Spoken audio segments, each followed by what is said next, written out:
Alright guys, this is how I've transformed this acoustic snare to an electronic drum.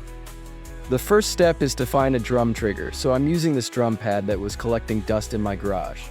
It's part of the turbo mesh kit made by Alesis.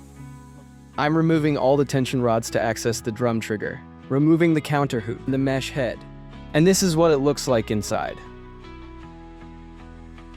Here's the trigger we have. The acoustic snare we're using here is an old one I had lying around. I currently use it just for practice.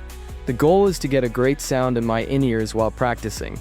I'm also doing this because I like the feel and size of a real 14-inch acoustic snare. That's why we'll be using a mesh head for this project.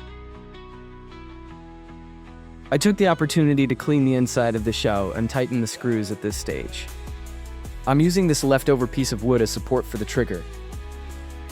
This next step is crucial if you want accurate velocity response from your drum module. You need to position the trigger support in just the right spot. It should lightly touch the batter head, just a little.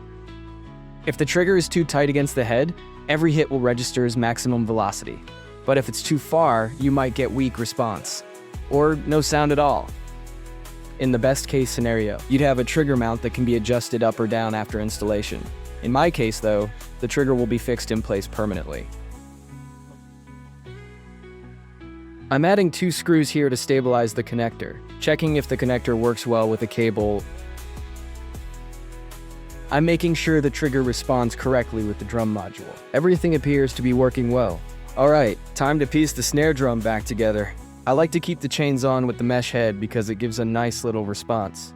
There you go guys. Here's your electronic snare with an acoustic feel. Stay tuned for the next one.